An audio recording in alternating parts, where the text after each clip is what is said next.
kesiapan buruh itu di desa dan di kota. Hmm. Nah, sebenarnya di salah satu alasan di berarti undang-undang yang 23 2014 itu kan sebenarnya tidak membedakan Hmm. antara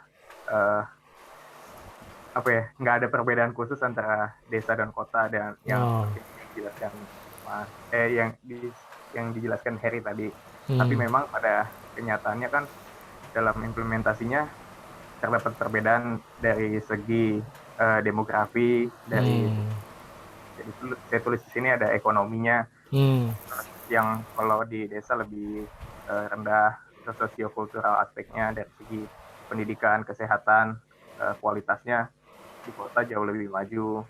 Terus ada tentang uh, pekerjaannya juga, kalau di desa lebih agrikultural, demografi, dan terakhir itu uh, tentang ya sih budget daerahnya itu sih, pendapatan daerahnya seperti itu sih. Oke, udah lengkap saya kira ya. Kita merasakan secara empirik ada beda antara desa dan kota atau antar wilayah. Lalu kemudian masyarakat sudah paham secara umum ditangkap bahwa ada wilayah-wilayah bercirikan yang disebut orang-orang kota di Indonesia kan, karena itu kan bahasa Indonesia. Lalu ada wilayah yang disebut oleh orang-orang Indonesia dengan desa atau perdesaan gitu. Kalau di luar negeri kan istilah kota perkotaan urban, untuk kelembagaannya jadi city gitu ya. Ada town, ada township gitu. Lalu kalau desa village ya, rural. Rural untuk wilayahnya perdesaan, kalau lembaganya biasanya disebut village gitu. Nah, ya, itu dahsyatnya kajian kota, kenapa menarik untuk sejumlah disiplin ya. Karena ternyata di dunia ini wilayah itu berkembang ke arah yang namanya kota. Ya. Jadi Anda bisa bayangkan, karena tidak tahu kiamat kapan ya, peradaban manusia terus ada, itu semua wilayah kalau dibiarkan alami begitu saja, itu akan bergerak jadi kota semua, Mas, Mbak. Kenapa? Karena satu faktor utama, manusia nambah mulu, ya. Anda nanti beranak pinak, ya, gitu loh. Sampai titik mana manusia berhenti nambah kan nggak ada, ya. Jadi dunia ini ajab wilayahnya, manusianya bertambah, kebutuhannya nambah, kantor, rumah, ya kan, mobil, jalan raya akhirnya gitu. Semua akan kemakan, Mas, Mbak, kalau nggak dijaga dengan tata ruang. Karena itu menarik jadinya, ya, seperti dikatakan oleh John Gleason. Memang dalam ilmu regional nih. Maka saya juga pahami mata kuliah perkotaan ternyata diintegrasikan ke regional, walaupun nggak harus sebetulnya satu klaster ya, karena ini ternyata berkembang dahsyat kajiannya, mestinya tetap satu satu kuliah tersendiri gitu. Tapi sudahlah, nanti saya kasih masukan lagi, karena waktu itu mungkin saya nggak concern ada di pasca ya, perubahan kurikulum S1 nggak saya, ya apologi jadinya saya. Ternyata udah digabung begini. Ya, Anda dapat hanya 2 pertemuan. Cari sendiri ya kalau mau memahami kota. Ya, jadi John Gleason bilang di dalam kajian regional itu ada pengakuan, ada muncul masalah yang disebut di dalam masalah perkotaan, di dalam wilayah yang namanya perkotaan gitu. Ya, perlu perencanaan regional di dalam ilmu regional itu diakui, karena nggak gampang nih ngatasi wilayah yang namanya perkotaan gitu ya. Jadi pendekatan pembangunan tersendiri kan ini perencanaan regional itu. dalam rangka pembangunan ekonomi bangsa atau pembangunan nasional bahkan. Ya. Kongesti terutama tuh gara-gara manusia tambah, kebutuhannya nambah, lalu ada pemampatan fisik. Nah, itu namanya kongesti atau aglomerasi. Ada yang nyebut juga konurbasi. Itu yaitu semakin padatnya, ya, padatnya wilayah. Nah, itu. Anda boleh sebut kongesti, boleh sebut aglomerasi, boleh sebut konurbasi ya. Padatnya wilayah, tambah, numbuh gitu loh, Mas, Mbak. Maka banjir itu ada di kota, Mas, nggak di desa. Kenapa? Karena ada kongesti, ada konurbasi, aglomerasi.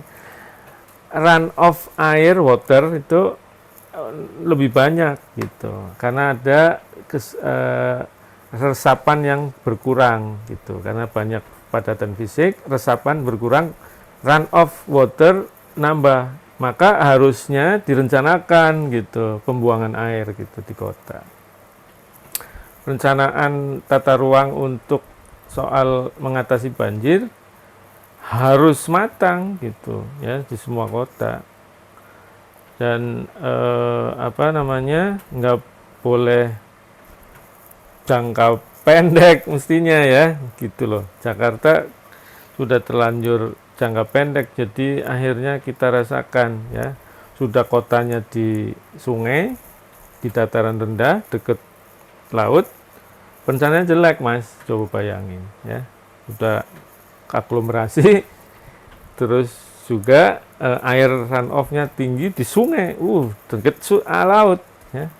Jadi direncanakan dengan buruk, waduh sudah ya, tidak seperti Amsterdam ya, padahal yang membuat kota ada semakin tumbuh di yang namanya sekarang Jakarta itu Belanda padahal ya, padahal Belanda, karena orang Indonesia sendiri sejarah arkeologinya nggak bikin kota di Jakarta, nggak. Anda tahu Mula Warman kan di Bogor, Mas, bikin kotanya, nggak di Jakarta.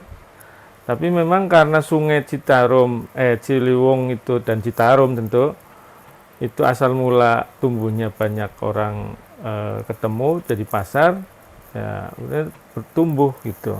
Tapi bukan jadi ibu kota pemerintahan zaman Indonesia belum ada itu. Nenek moyang kita Bogor, Mula Warman gitu, Mas. Itu ya yang ada kaki itu, batu besar banget, batu tulis itu di Bogor. Itu pusat kerajaan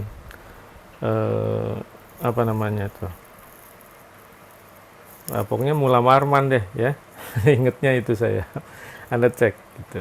Ya, jadi tidak jadi ibu kota. Ibu kota ketika Batavia ditumbuhkan ya, terus diserang Jakarta, jadilah Jakarta, udah terlanjur terus saja.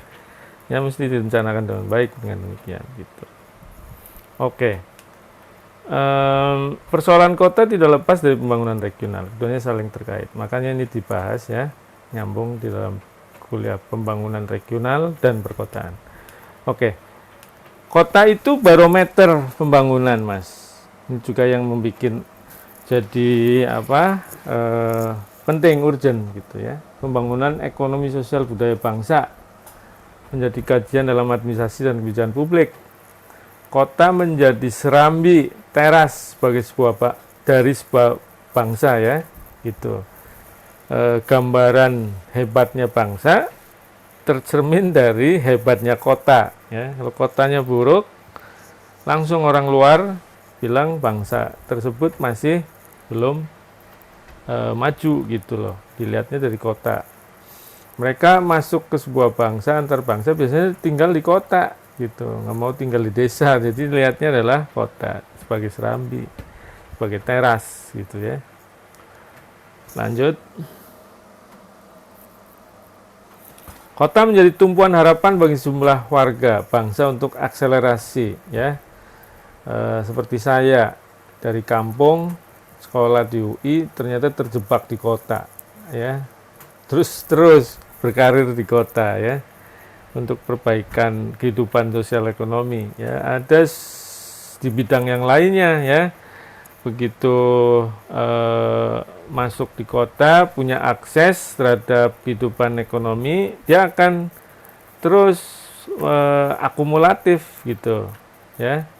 Persoalannya kalau nggak bisa ke akses yang bagus ya, itu juga bisa jadi bumerang, jadi ada kriminalitas, ada slum ya kan di kota gitu. Itu yang perlu tata kelola akhirnya nantinya ujungnya ya.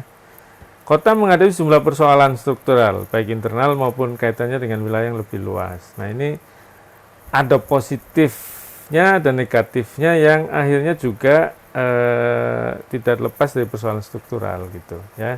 Maka menarik ini kota dikaji. Inovasi juga seringkali muncul di kota, makanya tetap urgent dan menarik menjadi sebuah kajian ya. Dan inovasi ini mencerminkan kemajuan masyarakat tersebut banyak juga dalam layanan publik ya. Surabaya yang kekinian ini ya, tapi kalau mau trace ke kota-kota lain di dunia yang sudah lama, tentu inovasi itu muncul di berbagai kota tersebut ya. Nah Indonesia juga kekinian kita tahu, Surabaya, Jakarta ya, ada Clue, ada one stop service, ada macam-macam ya di kota itu. Lahir inovasi gitu di kota-kota itu. Nah, kota sebagai mata dan telinga terhadap dunia luar. Nah, ini ditulis oleh Adi Sasmita 2010, Pembangunan Kota Optimum, orang Unhas ya, profesor. Itulah ya. Jadi ini yang membuat menariknya studi kota, Mas, Mbak. Anda silakan ya, karena belum ditetapkan nulis skripsi dengan pembimbing tertentu, masih terbuka. Siapa tahu ada yang tertarik untuk menstudi kota. Kota ini luas ya, dinamis, jurnalnya juga banyak banget. Anda bisa cari urban management, city administration, township ya. Itu Anda klik di e-booknya Anda yang ke perpustakaan, library, e-library, banyak sekali ya. Pengkaji kota dari berbagai disiplin terus ada ya. Saya sendiri mengikuti karena pernah tidak atau selama ini enggak masuk di kelas perkotaan, baru kembali lagi comeback gitu setelah lama. Beberapa buku saya terus ngikutin, tetapi tidak sekencang waktu saya masih ada di kelas yang dulu ya. Nah beberapa tetap, karena buat saya kota ada yang perlu saya terus ikuti gitu ya. Jadi beberapa saya cari juga jurnalnya tentang kota, karena terkait juga dengan desentralisasi.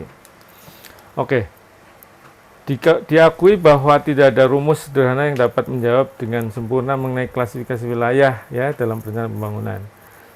Sebaiknya pembagian wilayah untuk kepentingan pembangunan harus dipertimbangkan dalam hubungannya dengan proses berkembangnya wilayah yang bersangkutan dan kontribusi potensinya bagi tujuan pembangunan. Tujuan pembangunan yang fundamental dari kebanyakan masyarakat adalah integrasi ekonomi dan sosial dalam wilayah. Jadi meskipun kota itu dianggap titik-titik yang lebih maju daripada wilayah sekitarnya, tetap harus dipikirkan integrasi ya antar wilayah. Makanya ini bagian dari pembangunan regional yang penting gitu, sehingga di dalam kurikulum ini ternyata dorongan jadiin satu barangkali gara-gara integrasi pembangunan ya, kepentingan itu. Ini dari Adi Sasmita, masih lanjut ya. Menurut Perox, masih di dalam bukunya Adi Sasmita, pembangunan atau pertumbuhan tidak terjadi di skala daerah. Di semua negara, Mas, ya Mbak, kalau negaranya kecil barangkali bisa rata cepat ya.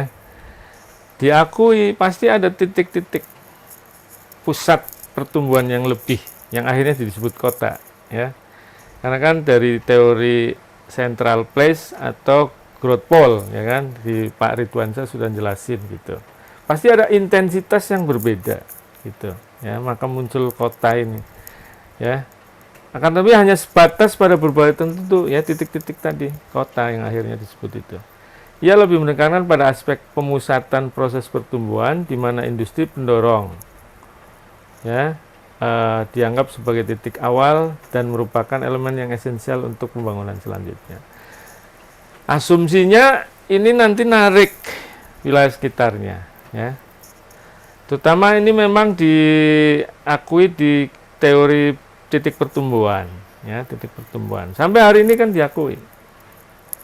Bangun negara nggak mungkin langsung jerat semuanya sama, kan, nggak bisa. Ada titik-titik yang dibuat oleh negara, bahkan meskipun diotonomikan, ada di dalam undang-undang yang tadi disebut Mas David ternyata tidak ada bedanya.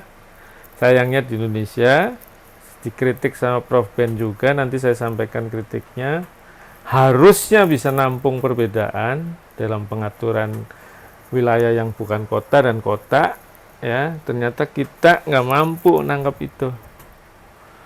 Perbedaan direspon dengan kelembagaan yang sama, itu namanya nggak adil, Mas, Mbak.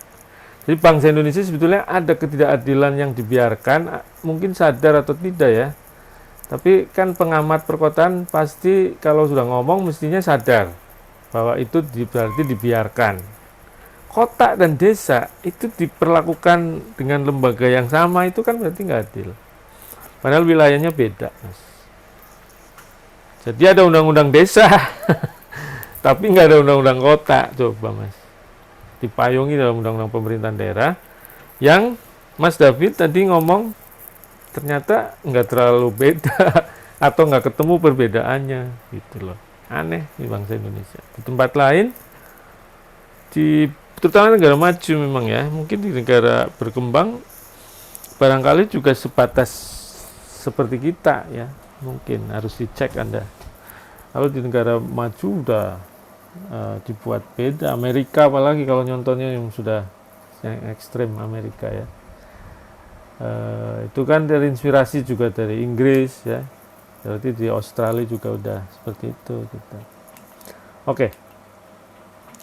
Dari sinilah kemudian dalam ilmu regional, karena pendekatan growth pole, ya, titik pertumbuhan, Mas, sama central place, kajian kota itu berkembang menjadi kekhususan, ya. Itu loh. Mestinya nggak perlu dari sisi ini saya walaupun harus ada integrated approach, tapi sebagai mata kuliah mungkin harusnya karena pendalamannya kuat, harusnya tetap sendiri, gitu loh.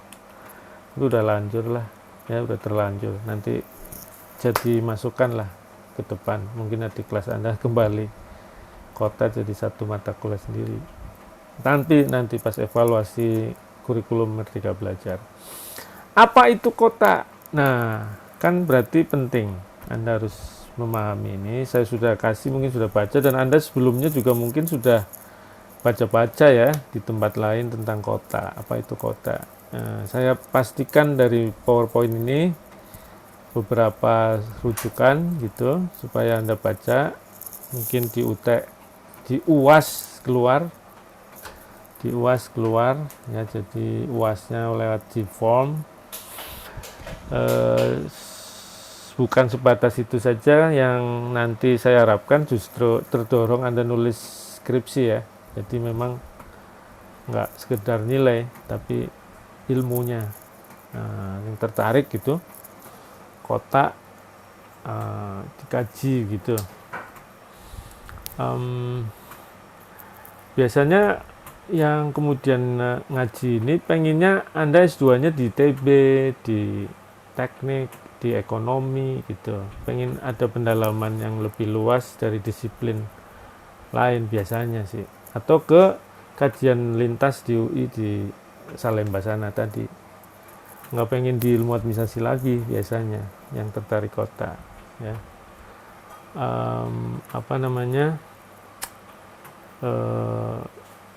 Nggak sedikit masalah yang bisa digali oleh Anda. Nanti setelah saya ngomong pendekatan mungkin muncul nih, ya. Sekarang rasanya harus ngasih contoh kalau mau bahwa kota itu menarik untuk Anda kaji.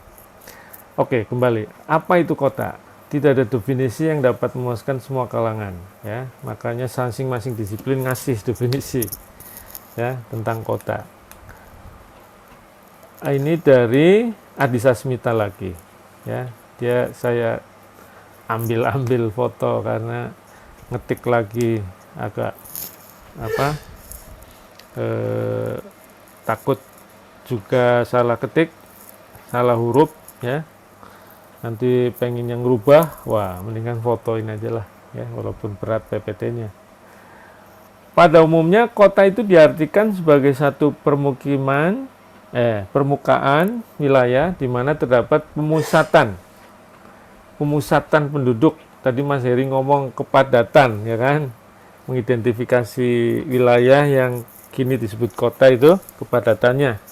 Nah, memang diakui sama Adi Sasmita ini, ya, ada pemusatan, konsentrasi. Ada wilayah yang nggak ada konsentrasi, karena itu satu wilayah yang kosong bisa jadi perkebunan atau pertanian atau hutan, ya. Kalau kota pemusatan penduduk, karena itu ada kepadatan fisik rumah, bisa jadi gedung-gedung, apartemen, ya, akhirnya ujungnya apartemen, paling tidak perumahan. Lalu kemudian kan kantor jadinya, ya, itulah merembet. Kalau sudah ada manusia, merembet ke soal-soal lain, jenis kegiatan ekonominya, kan gitu, sosial budaya dan administrasi pemerintahan. Jadi dari pemusatan penduduk. Nah, ini selanjutnya boleh dibaca, saya lewatkan saja karena ada definisi yang cukup banyak, ya, saya kasih ke Anda. Bintarto juga boleh Anda klik, bukunya ada, ya, dia ahli geografi, kayaknya UGM Mas Bintarto itu. Kota kesatuan jaringan kehidupan manusia, nanti di belakang juga ada Bintarto lagi, karena soal budayanya diungkap lagi. Ditandai dengan kepadatan penduduk kembali, ya, padat lagi Mas, orang lagi nih. Diwarnai dengan strata sosial ekonomi yang heterogen, coraknya materialistis, matre, ya. Orang kota itu lebih matre. Sekarang soal budaya ini, pikiran matre, enggak hanya orang kota, orang desa juga sudah sejak undang-undang desa kalau di Indonesia, ya, makin matre, karena semua serba harus ada uang ngalir ke sana. Gotong royong turun karena dinilai dengan uang semua sekarang, ya. Ada yang meneliti itu Mas. Anda boleh teliti berarti apakah dampaknya materialisme itu jadi pertimbangan dalam kebijakan di desa. Iya kan, jadi saya ngomong desa, ya kan, gitu. Semakin kota itu justru nggak ada bedanya dengan kota itu di desa, ya. Masyarakat kota terdiri atas penduduk asli daerah tersebut dan pendatang, gitu loh, ya. Beda dengan desa yang masih banyak asli situ. Begitu ada banyak pendatang, mulai deh bercirikan urban. Nanti makanya minggu depan ngomong desa kota, ya. Desa kota itu bisa hubungan antar desa dan kota, bisa desa kota, wilayah desa tapi berjirikan kota, atau kota berjirikan desa Mas, gitu, ya, berkembang itu. Nah, itu karakter pengelolanya berarti ada dalam pengaruh pergeseran itu Mas. Jadi menarik dari sisi itu untuk kajian. Layanan publiknya seperti apa kualitasnya, ya, jangkauan efektivitasnya seperti apa, luas Mas. SDM-nya itu disiapkannya di wilayah yang pergeseran seperti itu harus bagaimana, ya kan. Oke, ini ke definisi Mas, ya. Ini bisa akhirnya saya melebar kemana-mana karena memang kota sudah menarik sejak saya S1 Mas. Jadi saya terjebak di UI itu gara-gara dengerin kuliah kota. Saya kelebihan kuliah SKS-nya harusnya 144 sudah sarjana, itu jadi 165 persis dengan Prof. Eko itu sama, karena kita kuliah bareng terus. Nggak ada bedanya mas, kuliah saya dengan kuliah Prof. Eko itu, ngambilnya walaupun SKS kan terserah kita ya. Jadi selalu saya ngambil, lalu beliau juga ngambil, bahkan kita diskusi, sama persis kota. Jadi tadi yang saya sebut antropologi kota, sosiologi kota, politik kota, saya ngambil, beliau ngambil gitu mas, gitu ya. Kelebihan ya 165 mas, SKS saya itu 165 itu pilihan ya, harusnya nggak perlu diambil. Kalau Anda mau biasa pas ngepas kan nggak apa-apa 144 ya. Tahu sekarang 144 bukan tuh, 144 tuh udah sarjana. Ini saya sama Prof. Eko 165 SKS. Masyarakat kota merupakan suatu masyarakat yang heterogen, baik dalam hal mata pencarian, agama, adat, dan kebudayaan, kata Pak Bintarto. Kemudian, kota menurut Louis Ward, saya punya bukunya mas, itu sejarawan ekonomi politik, dan dia nyatet kota-kota di seluruh dunia, Babilonia, dari sejarah gitu, karena datanya cukup banyak sebagai peneliti internasional ya, mungkin sudah meninggal orangnya, Louis Ward ini ya, kajiannya dari Mesir kuno ya sampai di Amerika Selatan itu Inka ya, disebut-sebut gitu. Kota itu umumnya lahir di sungai mas, kota-kota sejarah itu lahir di tepian sungai, kalau nggak tepian laut ya, tepian laut kata beliau. Kota-kota modern ada di tengah ya, tidak jauh dari sungai dan jauh dari laut, bisa muncul kota-kota modern sekarang. Jadi kota sejarah yang sampai hari ini ada juga atau putus itu biasanya di tepi sungai gitu, laut ya kan gitu. Karena transport, orang ketemu untuk pertukaran barang dan jasa ya, pasar ya, karena ada pasar, terus tumbuh ya kan, ada pemerintahan kan gitu. Kota adalah pemukiman yang relatif besar, padat, permanen, dihuni oleh orang-orang yang heterogen. Nah, ya singkat gitu ya. Lalu ini Max Weber itu juga mendefinisikan kota mas, karena dia sosiolog ya dan ahli hukum. Jadi Anda kenalnya birokrasi Max Weber ya, itu ternyata dia ngomongin kota juga. Memang ada ya di buku beliau kan, sebagai sosiolognya. Kota adalah satu tempat yang penghuninya dapat memenuhi sebagian besar kebutuhan ekonominya di pasar lokal. Ada pasar, makanya kota itu mas. Ciri pertama kota itu pasti ada pasar. Ciri kota adalah adanya pasar gitu, benteng perekonomian. Survivalitas, namanya sistem hukum tersendiri dan bersifat kosmopolit. Kosmopolit itu berarti orang-orangnya bukan orang lokal gitu, kosmopolit. Ada dari mana-mana. Lanjut, nah kota Granville, ini saya singkirin dulu nggak bisa baca. Pemukiman dengan kepadatan tinggi ya, daripada keberadaan penduduk nasional. Ya, apalagi pertumbuhan mas, pertumbuhannya biasanya 5% di atas rata-rata nasional. Rata-rata itu biasanya 3%-an, 2,5 sampai 3%. Kota itu bisa sampai 5% penduduk, pertumbuhan penduduk ya. Kalau ini kepadatannya juga akhirnya ya, kepadatan. Ditutupi gedung-gedung ya, Granville, fisik non agraris. Oke. Ini kota dipandang sebagai tempat koldib. Ini dari Pak Sutami, Insinyur Sutami itu menteri di zaman Pak Karno yang bikin jembatan itu mas di Semanggi ya. Insinyur Sutami itu yang bikin Semanggi. Jadi ya dia disuruh atau diminta sama Pak Karno barangkali ya, ngatasi kemacetan Jakarta. Mantunya itu wakil rektor Universitas Indonesia zaman 4 periode lampau ya mas, namanya Sutanto Suwodo, profesor ya dari teknik. Dia ketua Masyarakat Transport Indonesia, sipil, jadi mertuanya sipil, mantunya sipil juga, tapi profesor mantunya ya.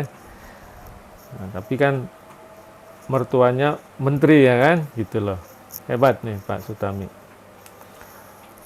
Kota adalah satu gundukan massal daripada penduduk yang tidak agraris dengan penghidupan ekonomis yang diatur secara rasional dan kurang menunjukkan ikatan kelompok seperti di desa. Itu menurut Melville C. Brand. Saya ada terjemahan dan juga buku asli Inggrisnya ya. Dia nulis perencanaan komprehensif kota, Mas, bukunya ya.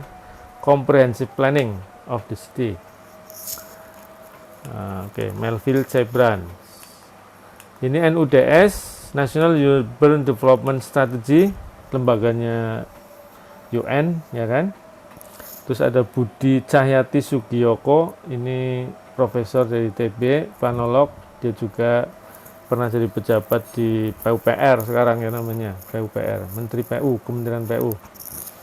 Lalu ada Arnold Toynbee, ini juga ahli kota, ahli antropologi kota sebetulnya ya, Arnold Toynbee. Banyak ya definisi, setengah jam sendiri. Ya saya akan coba cepat yang beberapa tempat, yang lain mungkin akan dalamin gitu. Ini NUDS misalnya ya, pusat pelayanan kegiatan produksi, distribusi, dan jasa yang mendukung pertumbuhan ekonomi di wilayah sekitarnya. Jadi lebih karena ada fungsi eksternal, kata Pak Insinyur Sutami. Kota itu atau wilayah itu ada fungsi internal dan fungsi eksternal. Nah, ini NUDS ke eksternal functionnya. Pusat layanan produksi, distribusi, jasa yang mendukung pertumbuhan ekonomi sekitarnya, kan berarti fungsi eksternalnya wilayah ya. Dan ini fungsi eksternal kota. Kota itu punya fungsi melayani wilayah sekitarnya supaya tumbuh ya. Di dalam kajian kota ini juga menarik ya, bagaimana kota di Jawa ya, Anda mau angkat mana, efektivitasnya dalam jejaring kota sekitarnya gitu, atau wilayah sekitarnya, Mas ya.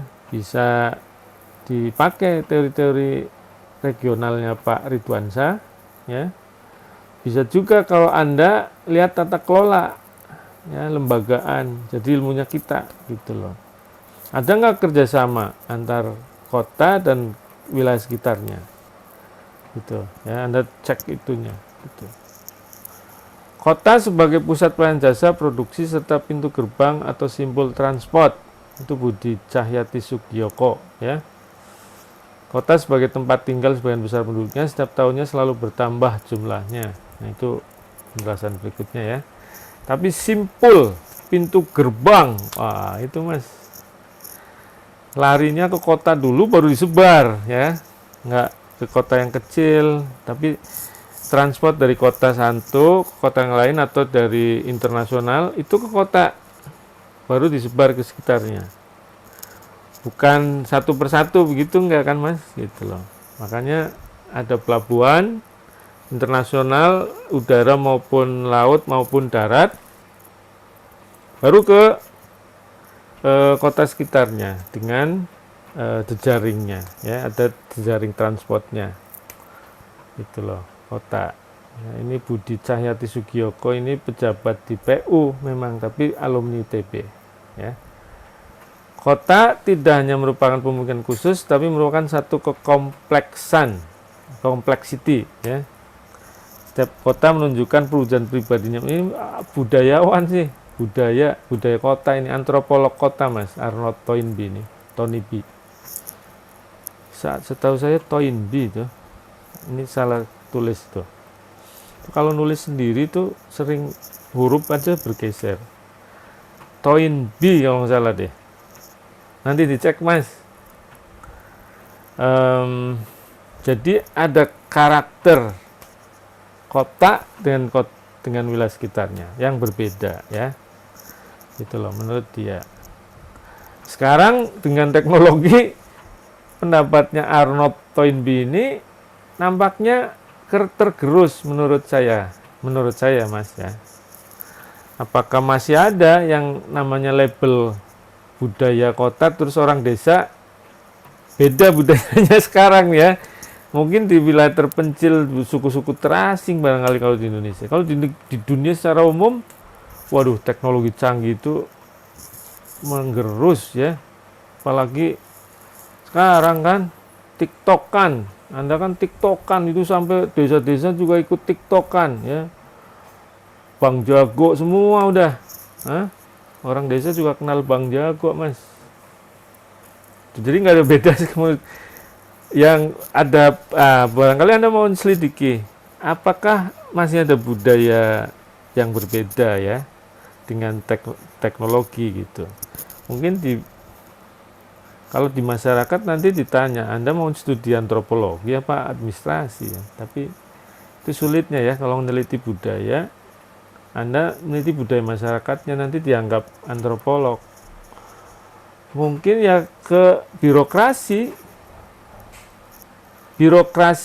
desa sama kota sekarang udah nggak beda dong menurut saya juga ya karena teknologi gitu loh.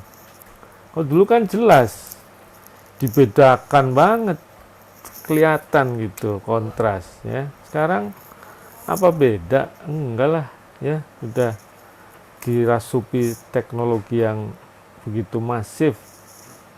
Perangkat desa sama perangkat kota, kemungkinan kapasitasnya yang beda, kemampuan, kualitasnya dan sebagainya. Tapi mindset tata cara, bahkan karena ada birokrasi nasional yang terus juga intervensi ya, diatur oleh undang-undang desa secara nasional. Desa sama kota jadi secara kultur menurut saya ada tergerus lah ya. Nggak ngerti, ini perlu penelitian saya kira. Apakah pendapat Arnold Toynbee ini masih bisa dipertahankan? Nah, beberapa pakar mengusulkan pemahaman tentang kota melalui cirinya. Nah, seperti George E. Hardaway. Ciri-ciri kota, tuh banyak banget Mas. Saya nggak perlu satu-satu lah ya, karena masih banyak. Ini saya cepat saja, Anda bisa baca sendiri. George E. Hardaway. Lalu Joko Suyarto ya, dari berbagai disiplin ya, ada pemahamannya dia tawarkan kan. Jadi menurut kriteria atau disiplin dimensi ya. Nah, demografi, ada pemusatan penduduk, sosiologi, heterogen, ekonomi, industrialisasi kan, jasa manufaktur dan sebagainya, bukan pertanian gitu, fisik, terus gitu. Stephen Pins ada kriteria fisik, kriteria administratif, kriteria fungsional. Anda baca bukunya Stephen Pins silakan. Judulnya Geographic Dimension of Collective Consumption. Ada geografinya deh ya, karena dia membicarakan kota, layanan dikaitkan dengan geografi ya di bukunya dia. Menariknya penelitiannya di Amerika. Ada banyak variasi ya yang dia pahami, tangkap dari realitas di Amerika ya. Tapi di chapter 1 dia mendefinisikan tentang kota menurut kriteria fisik. Makanya saya kasih ke Anda. Kriteria fisik, administratif, fungsional. Fisik ya fisik wilayah ya, ada kepadatan gitu. Administratif itu kita Mas, kota atau tidak kota karena ada undang-undang pemerintahan ya. Kalau fungsional itu soal pekerjaan atau aktivitas ekonomi, non agriculture ya, tidak pertanian perkebunan lagi disebut fungsional. Nah, Suyamto hanya dua, meringkas pendapatnya Pins. Fungsional itu yang bukan administratif, ya. Lalu ada kriteria administratif yang non fungsional. Jadi begitu digabung atau dipakai untuk melihat wilayah, Pak Yamto mempropos kemungkinan wilayah itu 4 bentuknya. Itu Mas. Mohon digambarin aja. Yang kriteria fungsional pakai garis putus-putus Mas. Kriteria administratif non fungsional pakai garis tegas. Nah, Anda bikin lingkaran, ya. Nah, ada 4 jenis kota jadinya menurut beliau. Kota yang batas fungsional dan non fungsionalnya relatif berimpit, berarti titik-titik putus-putus sama yang tegas itu hampir berimpit, hampir. Anda bikin lingkaran, 2 lingkaran, yang satu putus-putus, yang satu tegas tapi berimpit. Ada kota yang fungsinya lebih luas, garis putus-putusnya di atas, di luar, lalu garis tegasnya kecil. Nah, berarti kota seperti ini, kota yang udah berkembang dahsyat Mas, besar gitu, melebihi batas administrasinya, ya. Jadi keramaiannya berpengaruh ke wilayah di luar wilayahnya Mas, wilayah administratifnya. Seperti Jakarta, Surabaya, Medan, Makassar, ya kan, Bandung. Wow, udah dahsyat. Ada kota yang batas administratifnya lebih luas, berarti kota masih sepi. Nah Mas, ibu kotanya baru 1 perapatan doang. Nah, Anda boleh main ke Sumba Mas. Sumba ibu kotanya di Waingapu. Nah, Sumba Timur itu Sumba Barat di Waikabubak. Saya ke sana tuh Mas, neliti pemekaran sama Pak Aziz, Pak Umanto, sama Mbak Lina, Mbak Retno, Pak Roy. Mas Manto jalan darat dari Waingapu ke Waikabubak. Dari Sumba Timur ke Sumba Barat. Jalannya 6 jam, apa 5 jam. Berkelok-kelok bukit, muntah dia, kaget juga, kok muntah ya, muntah-muntah naik mobil jalan darat, ya kan. Ada yang masih muntah naik mobil. Oke, kata orang ciri orang dusun katanya, enggak ya. Oke, sorry, guyon aja, selingin aja ya Mas, Mbak. Jadi Waingabubak sama Waingapu itu ibu kotanya di sebuah perapatan gitu. Di luar perapatan itu sepi semua Mas. Tapi itu dia ibu kota, ya, kota Waingapu. Untungnya kabupaten ya. Jadi kabupaten itu termasuk yang barangkali yang Waingapu itu masuk ke kota yang jenis keempat Mas. Kota hanya batas fungsional saja.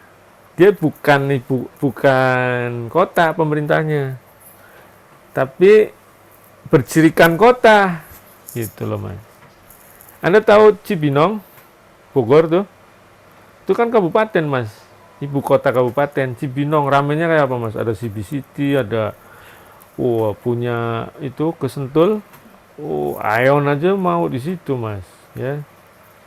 Terus ada itu IKEA, ya kan? Ramai banget Mas, Sentul.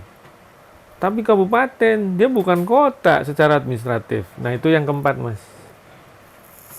Kalau kota yang nomor 3 itu, yang ramenya kecil doang, itu kota Sawah Lunto misalnya. Ya, itu kota tuh, tapi masih sepi. Terus, ya mungkin ibu kota-kota di Sorong, ya Papua sana, ya kota di Ambon barangkali ada kota, Anda cek juga ya. Di Kalimantan barangkali kota Palangkaraya saya kira sudah ramai ya. yang tengah gitu. Ya kota, tapi masih sepi, itu yang nomor 3. Kalau yang nomor 4, dia pemerintahnya bukan kota,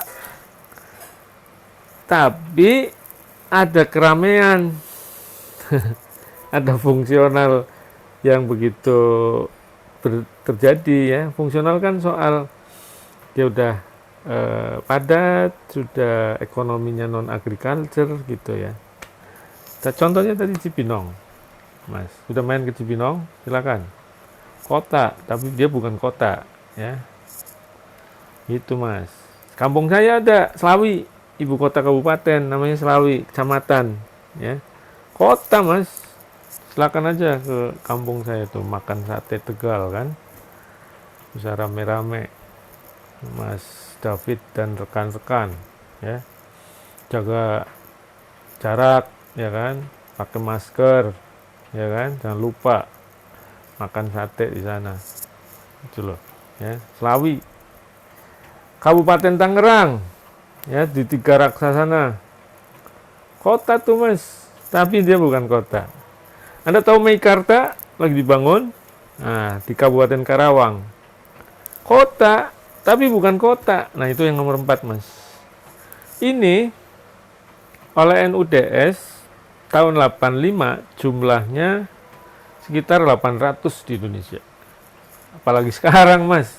Mungkin nyentuh 1.500-an wilayah yang kayak gini-gini. Bisa jadi 2.000-an kalau dicek satu persatu dari Aceh sampai Papua. Nah, ini yang mesti diakomodasi di undang-undang, di peraturan perundangan dengan jelas, clear ya kan. Ternyata yang sekarang aja oleh Mas David dibilang kabupaten sama kota, ternyata hanya nama pemimpinnya aja yang beda.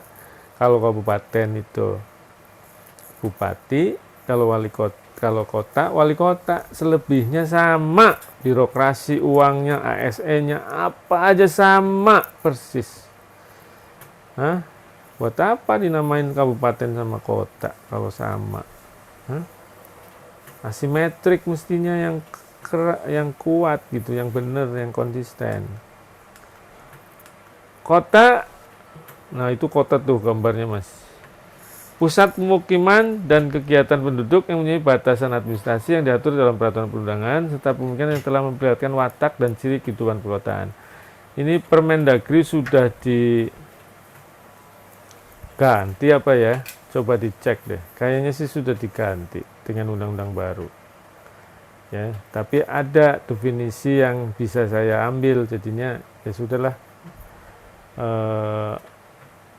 Penggantinya cari nggak ada, ngatur kota nggak tuntas ya, jadi saya terpaksa kasih ke Anda. Saya khawatir diganti, Anda bisa cek, tapi saya nggak ketemu gantinya gitu loh maksud saya ya. Ini aturan di pemerintah kita ada definisi kota, termasuk salah satunya di Permendagri ini nomor 2 tahun 87 pasal 1. Kota menurut Bintarto kembali tuh bentang budaya yang ditimbulkan oleh unsur alami non-alami dengan gejala pemusatan penduduk. Memang dia juga karena ahli geografi ya, bentang alamnya diperlihatkan oleh dia ya, ada pemusatan terus heterogen, budayanya materialistis. Nah, kalau soal budaya ini agak tergerus di saat sekarang ya, karena teknologi canggih dibanding hinterland. Tapi pemusatan dia ambillah definisinya Pak Bintarto ini.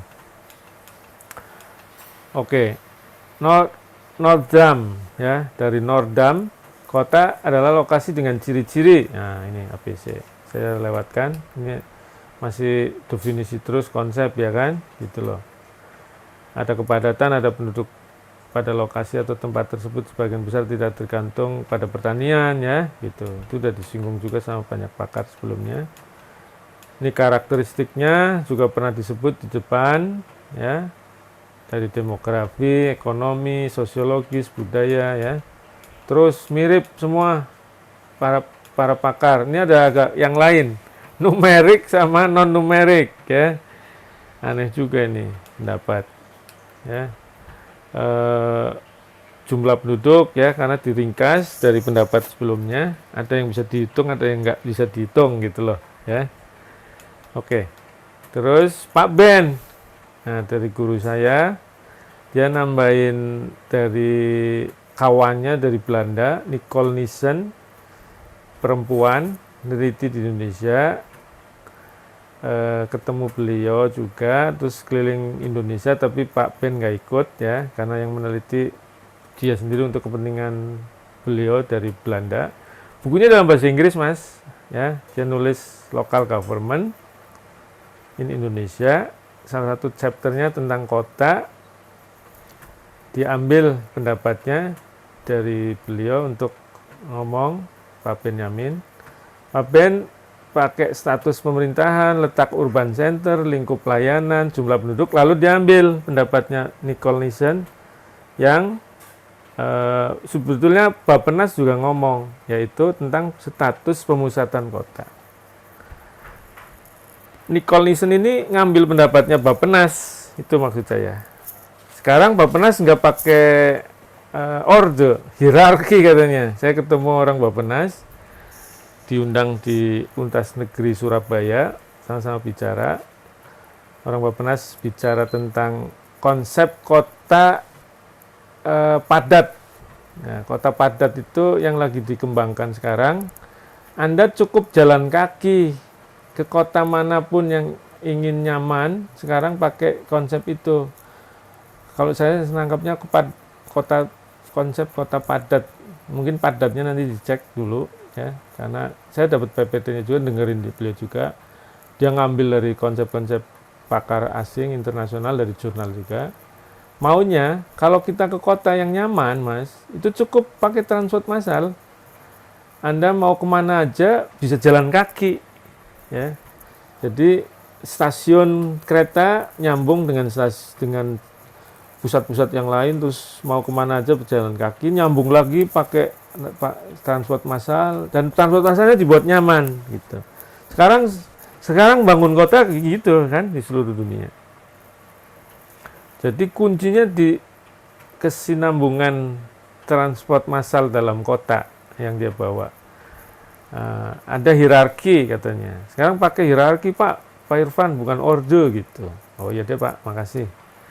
Ini memang dari Nicole Nissen masih pakai orde. Oke, jadi Pak Ben, kota, wilayah itu bisa dibeda-bedakan menurut status pemerintahannya pertama. Ada yang pemerintah kota, ada yang bukan kota. Ya. Jadi Cibinong itu bukan kota. Ya. Nah, Tangerang Selatan kota. Tangerang ada kota, ada kabupaten. Bekasi ada kabupaten, ada kota. Ya, ada kota Bekasi, ada kabupaten Bekasi. Kabupaten Bekasi nggak tahu ibu kotanya di mana. Nah, itu bukan kota tuh ibu kotanya. Letak urban center. Nah, apakah dalam daerah otonom atau antar dua atau lebih daerah otonom. Lingkup internasional sampai lokal. Jumlah penduduk, nah Anda pilih tuh. Jumlah pendudukannya bervariasi mas. Ya, terus terakhir status pemusatan kota. Kota itu ada orde 4, 3, 2, 1. Kota orde 1, Anda tahu ya, Jakarta, Surabaya, Makassar, Medan, Semarang ya. Waktu itu Bandung belum masuk, sekarang nambah berarti ya, kota orde 1. Udah Jakarta harus ditempatin lagi, lebih dahsyat ya Jakarta. Nah kita nggak punya konsep ini sekali, seolah-olah sekarang ya nggak laku hierarki itu, orde 1, orde 2, 3 sama-sama gara-gara otonomi mas ya. Tahu nanti begitu ada resentralisasi termasuk dalam tata ruang, apakah konsep kota nanti manajemennya diperbaiki lagi sama Pak Jokowi ya, karena kan resentralisasi tata ruang. Nah jumlah penduduk di atasnya saya sudah nggak perlu berdalam lagi ya. Nah kita lanjutkan, ada kota menurut fungsinya. kota sebagai pusat produksi, ya. Tuh, contohnya ada Bontang, ya kan, Bandung, ya, lewat kota pusat perdagangan. Nah, di Indonesia juga diakui ya, ada pusat perdagangan juga. Tapi ada yang campur-campur ya akhirnya, karena memang selalu kota di situ ada pusat pemerintahannya gitu. Anda apa pilah dengan dominasinya. Bremen juga ada pemerintahannya, Tokyo juga ada, tapi dia dikenalnya sebagai pusat perdagangan gitu ya. Philadelphia juga ada pemerintahannya, tapi nampak lebih dominan sebagai perdagangan gitu loh ya. Semua hampir kota ya nggak hanya pusat tertentu, enggak, cuma dominasinya gitu loh Mas. Ada pikiran bahwa Jakarta jangan jadi pusat pemerintahan ibu kota negara ya. Kita kan lagi nunggu gara-gara pandemik nggak jadi ya kan. Tapi kan tetap ada ibu kota provinsi. Di mana letaknya? Ya tetap di Medan Merdeka Utara kan. Selatan ya. Pusat ibu kota Provinsi DKI ya di situ di Kecamatan Menteng ya. Dia nanti jadi perdagangan katanya saja, perekonomian. Nanti ibu kota negara pindah ke Kalimantan sana, kata Pak Jokowi. Bagaimana ngerancang? Nah, tunggu ibu undang-undangnya Mas, Mbak. Kota pusat pemerintahan, nah ini semuanya pusat pemerintahan ya. Cuman dominan mana? Nah, Jakarta diakui sebagai ibu kota negara sih, ya, jadi dominan pemerintahan. Lanjut, pusat budayaan. Nah, yang keempat, ya, Jogja juga dikenalnya budayaan. Lanjut, pusat kesehatan, Pineng. Singapura, sebetulnya ekonomi juga sebetulnya, tapi memang gara-gara ada Elizabeth Hospital ya kan, terkenal dia pusat kesehatan. Tapi lebih kuat Pineng saya kira. Pineng kemana-mana terkenal dengan orang berobat ya Mas, Mbak. Oke. Menurut sejarahnya di Indonesia ada kota pertambangan, Sawalunto. Ini kota Mas, Sawalunto itu. Ada kota perkebunan ya. Lanjut. Saya lewatkan kota perdagangan secara sejarah ya. Ini Mas tuh ya. Dikenal ini dalam sejarah. Kota kebudayaan. Nah, masih utuh sama dengan yang di atas tadi. Mirip. Ini teori dari sosiolog dan di ilmu politik juga disinggung Mas. Saya lupa nama penulisnya ya. Maggie juga ngerujuk penulis itu sih, Terry Maggie ya. Maggie itu ahli kota. Stephen Pin enggak. Saya kira Louis Ward juga nulis itu di rujuk. Melville C. Branch juga, tapi ngerujuk pakarnya yang saya lupa, pakar asli yang nulis tahapan ini ya. Jadi sampai 6. Nah, jadi kota itu berawal dari Eopolis, cikal bakal nih Mas, berkembang lalu jadi kota. Kemudian berkembang lagi jadi metropolis, ya. Ini dicontohin lagi. Yang nggak harus dicontohin nih. Jadi dia membayangkan kalau kota itu tumbuh terus begini, gitu katanya. Sampai terakhir nekropolis. Kalau nggak di-manage jadi neraka Mas, kota itu. Karena padat banget. Banyak kriminalitas dan sebagainya begitu, sampah dan sebagainya begitulah. Kalau nggak di manage ya, nekropolis, neraka. Penguasanya tirano yang nomor 5, ada tiranopolis ya, dikuasai oleh para tiran. Itu ngeri tuh kalau udah berkembang terus. Yang nomor 4 megalopolis, kota yang besar banget. Ya, terus berkembang lagi jadi tirano, jadi nekropolis kalau nggak benar dikelolanya gitu. Saya nggak catat yang nulis pertama, tapi di buku-buku tadi Maggie, Melville J. Branch, Louis Ward itu ada ya, pendapat ini dirujuk. Nah, ada persoalan kelembagaan kota. Ini dirujuk Pak Benyamin. Anda tadi dengar saya ngomong ngerujuk Pak Yamto, kota, tapi belum punya pemerintahan kota. Begitu Pak Ben, ada variasi banyak. Tapi Mas, Mbak, yang diatur di undang-undang di Indonesia baru kota yang otonom, yang Anda kenal. Di Bekasi ada kota, di Tangerang ada kota, bukan kabupatennya loh. Di Tegal, kampung saya ada kabupaten, ada kota Tegal, ya. Semarang, ada kota Semarang sama kabupaten Semarang, ibu kotanya di Ungaran, ya. Itu kota-kotanya. Itu hanya itu kota di Indonesia, Mas. Karena hanya satu, kata Pak Ben, masalah ini belum bervariasi. Kelembagaannya belum bervariasi. Jadi soal nih masalah yang harus diatasi. Gitu. Bakal nggak local voice dan local choice-nya nggak pas, ya.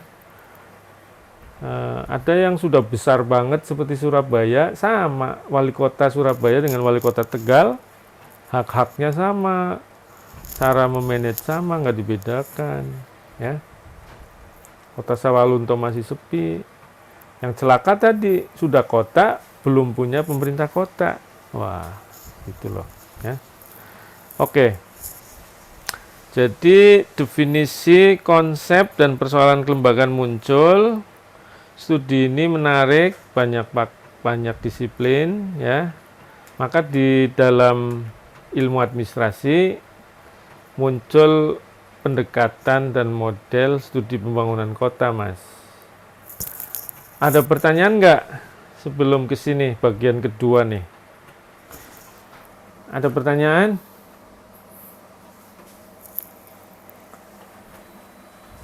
Silakan.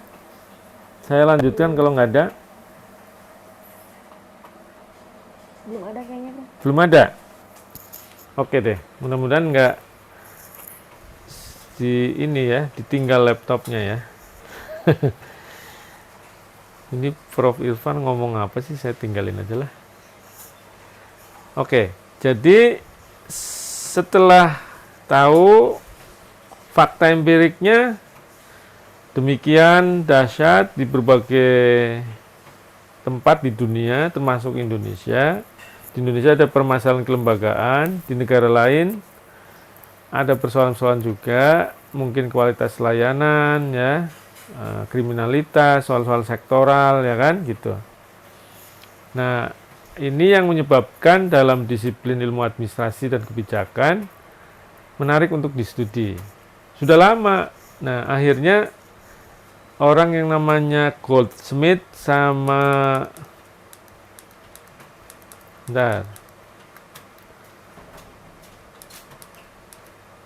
Robert Sheffield nulis pendekatan sama model.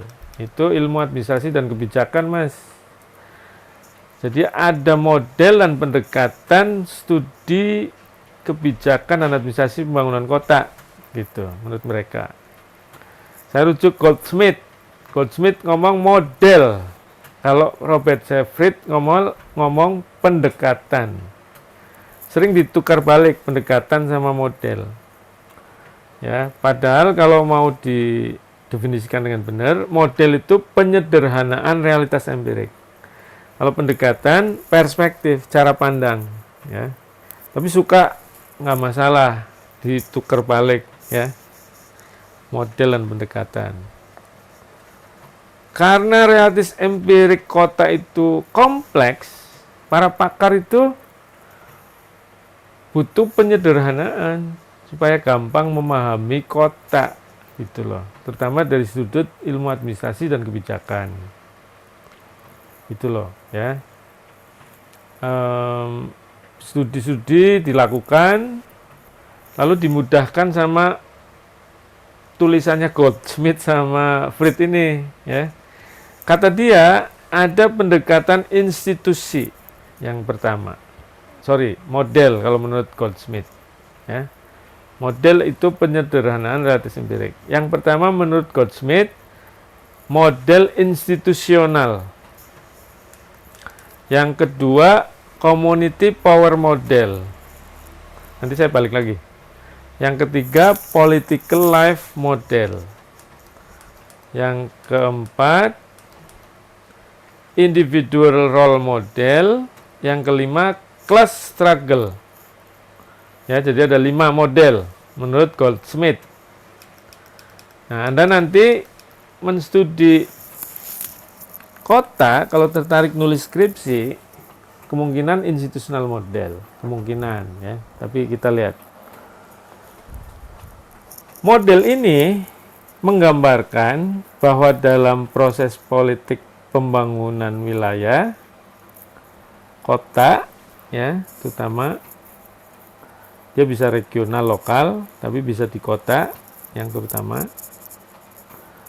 Itu ada faktor penting yang jadi fokus, yaitu institusi, konstitusi. Ini maksudnya adalah pembentukan daerahnya, pembentukan kota, ada lembaganya, lalu kerangka hukum yang berlaku. Jadi Anda nggak usah repot-repot neliti kota, itu faktor yang utama yang dikaji. Institusi, dasar pembentukannya, sama kerangka hukum. Itu nyambung sebetulnya, ya nyambung. Karena institusi maksudnya adalah value dari norma hukum. Jadi institution and institutional factor have for a long time been seen as playing crucial role in the process of regional indigenous growth and development, and have been widely discussed in the regional economic development literature as well as in the general literature on economic development. Dia faktor krusial yang sudah lama didiskusikan dalam pembangunan regional ya, termasuk pembangunan kota, jadi faktor penting ya kan. Faktor institusi itu luas, cover a wide range. Ada governance, ada government, pemerintahan dan tata kelola, ya, udah Pak Ridwan singgung. And may refer not only to the role of public sector, bukan hanya public sector, tapi private sector and NGO, and community actors. Jadi aktor, hubungan antar aktor, Mas. Kelembagaan itu menyangkut hubungan antar aktor. Bukan hanya pemerintah saja, bukan hanya public sector, tapi juga swasta dan community. Dasarnya adalah ada kerangka yang ngikat mereka, yaitu kerangka kelembagaan. Itu loh Mas. And they encompass notion of social capital and network and alliance of collaborative arrangement. Bahkan menunjuk pada sosial kapital, modal sosial dan juga jejaring, ya, aliansi kolaboratif arrangement, aransemen kerjasama atau aransemen aliansi kolaboratif. Aliansi sebetulnya ya juga kolaborasi. Ya. Ini ditekankan banget sama Goldsmith. Jadi kalau Anda lihat ada masalah sampah, transport, masalah menanganin COVID nggak jelas di kota, nanganin pengangguran, nanganin kriminalitas, jangan repot, jangan bingung, angkat dasar hukum, hubungan-hubungan antar aktor yang terkait dalam soal itu, Mas. Dalam soal sampah, dalam soal transport, siapa aja yang terlibat, kerangka hukumnya bagaimana. Cek, bener apa enggak, bagus apa enggak. Pantes sampahnya numpuk mulu, kerangka hukumnya enggak jelas, peran-peran antar aktor hubungannya enggak clear, tujuannya enggak clear, ya. Pantes. Jadi Anda menelitinya dari institusi, konstitusi, kerangka hukum, dan hubungan antar aktor. Ya, gitu loh. Apa aja Mas? terserah, pan menarik kan. Di kota itu banyak masalah. Masalah-masalah perkotaan sektoralnya dulu Anda cek apa gitu loh. Nanti larinya meneliti institusi, konstitusi, kerangka hukum, hubungan antar aktor. Oke, lanjut. Ini institutional model. Yang kedua, community power. Ini biasanya anak politik, Mas. Sama yang ketiga juga anak politik. Memaparkan tentang pendorong munculnya interest politik dalam pemerintahan kota, lokal di kota itu. Jadi apa sih kepentingan yang bisa bersaing di dalam perkotaan? Anda mau ngangkat apa? Anak politik biasanya ya, membenahi transport. Ada interest apa yang berkembang dalam transportasi? COVID ternyata ada suksesi, ya kan? COVID di Jakarta dikait-kaitkan dengan interest untuk 2024 misalnya. Itu anak politik biasanya lari ke situ. Ya, siapa yang nanti jadi gubernur? Siapa yang mau jadi presiden di 2024 di Indonesia? Sampai ke situ larinya. Interest apa? Interest bisnis apa? Mungkin bisa juga ya. Dalam nanganin sampah. Bagaimana kerjasama Bekasi Jakarta? Interest apa yang muncul? Gitu loh. Ya, dari Bekasi, dari tokoh di Bekasi maupun Jakarta, partai politik ya dalam nanganin sampah. Pantes suka discontinue begitu ganti pimpinan di Bekasi, kerjasama tentang sampah ditanyain lagi gitu loh ya. Ya fokusnya ke interest. Perilaku pembuat kebijakan. Jadi perilakunya seperti apa pembuat kebijakan? Mungkin di sisi perilaku pembuat kebijakan bisa anak administrasi, ya bisa Anda. Mampu nggak neliti interest gitu dalam pembuatan kebijakan kerjasama pelayanan publik gitu, ada interest apa yang muncul? Nah itu penelitiannya kualitatif Mas, kalau mau dalam ya jangan kuantitatif, jangan survei, nggak akan ya survei mungkin interestnya masyarakat baru bisa survei.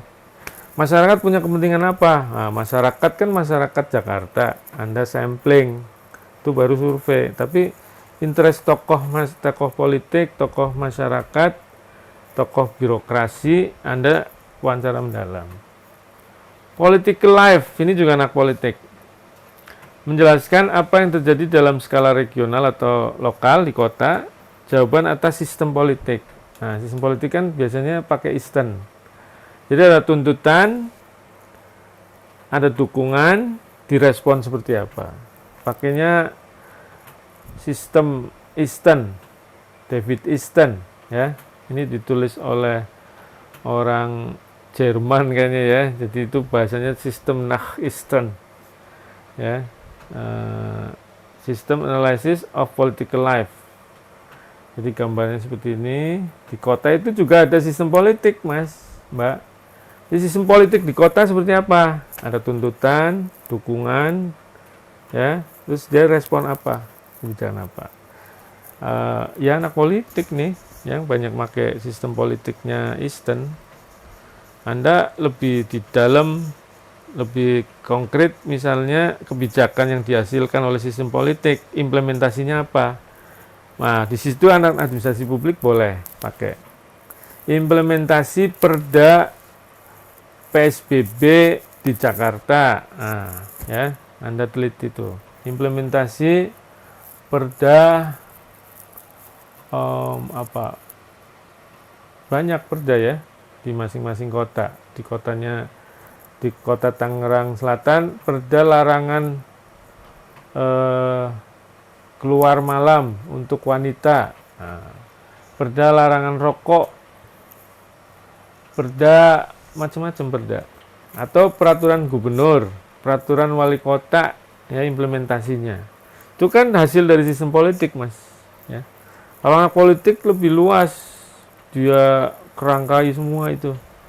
Bagaimana keluarnya perda itu, tarik-menarik siapa, dukungan siapa, ada konflik apa enggak, kayak gitu, ya, anak politik.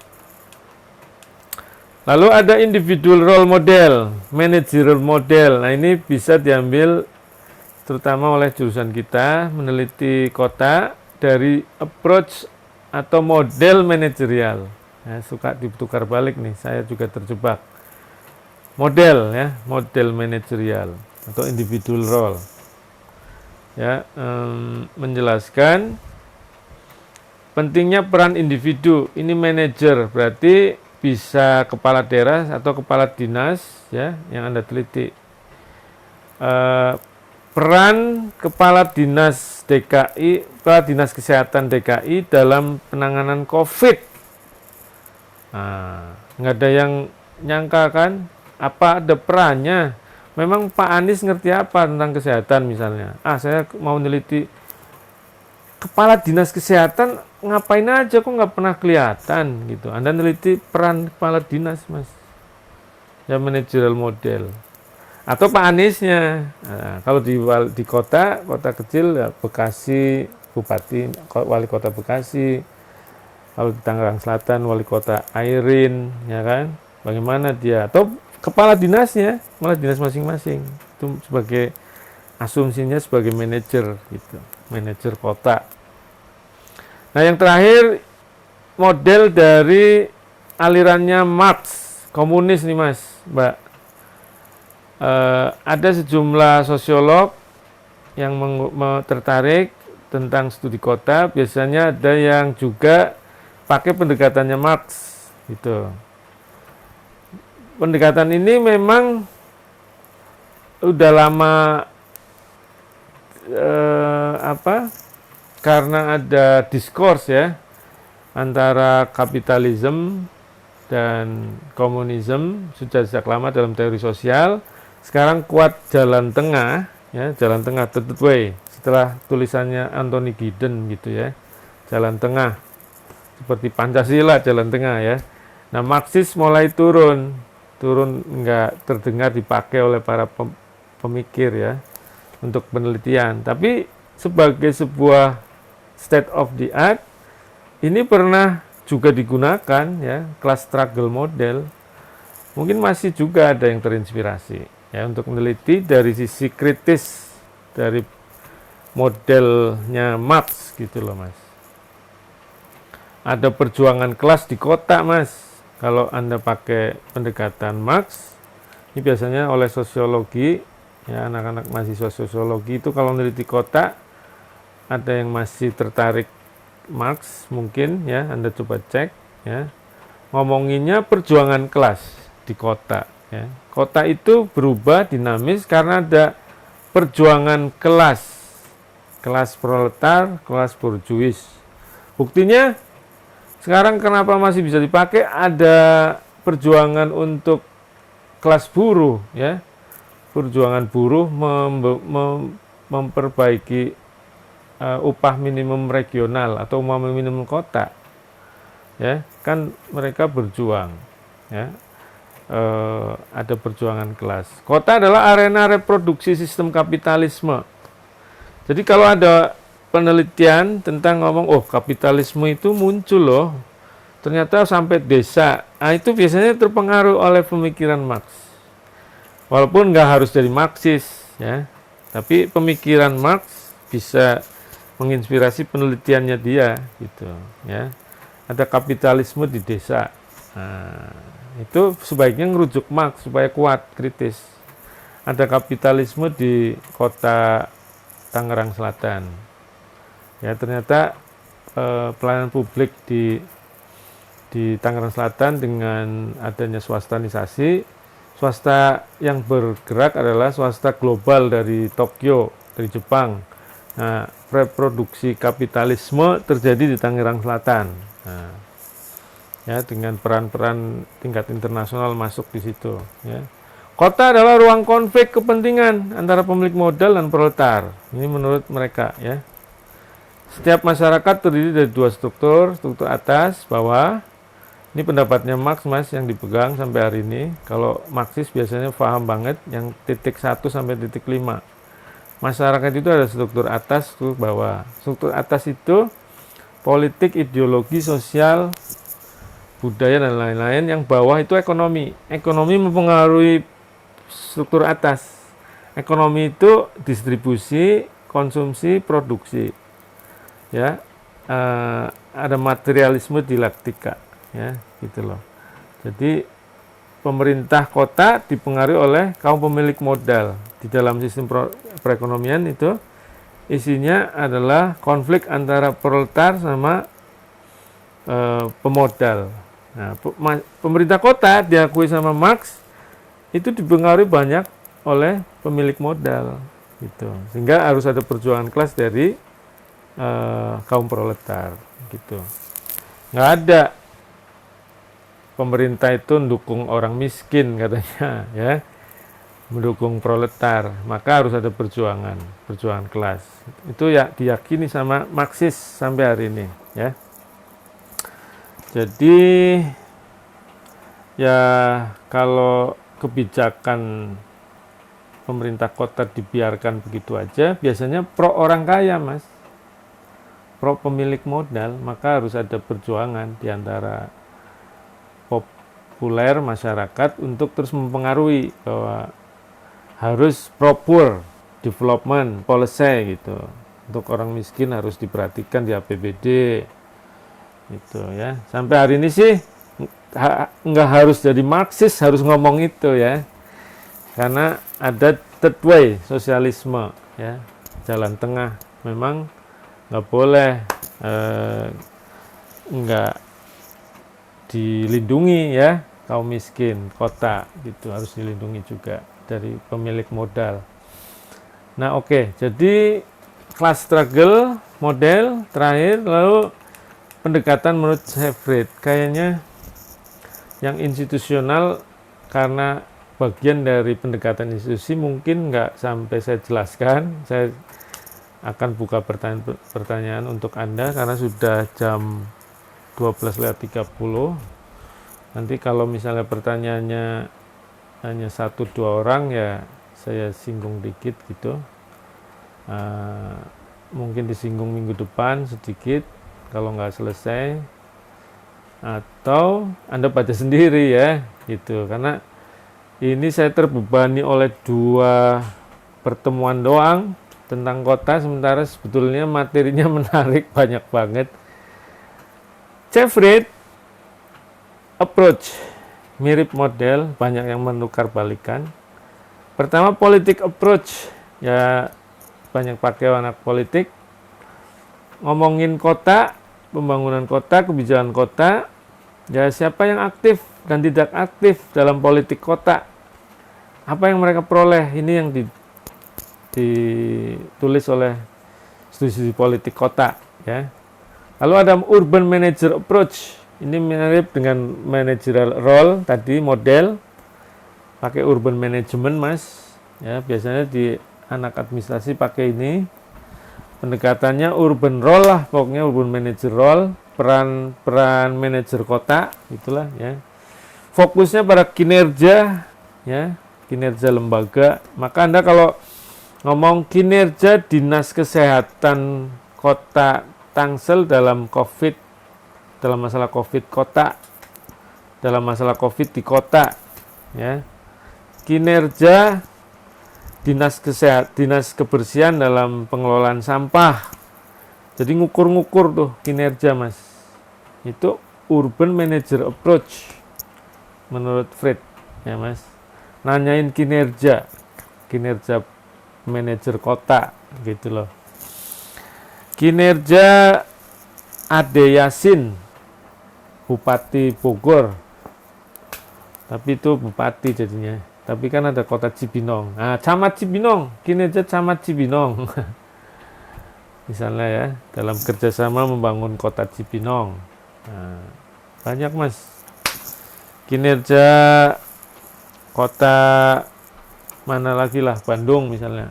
Ya, Bandung itu yang unik ya tata ruang ya, tata ruangnya kan terkenal, waduh, walaupun ada ITB, nah heran kan Mas, ada planologi ITB tapi wah kotanya luar biasa ya, nggak ngerti arahnya kemana tuh. Tapi sih sedikit demi sedikit ditata ya sama Pak Emil sebagai arsitek ya.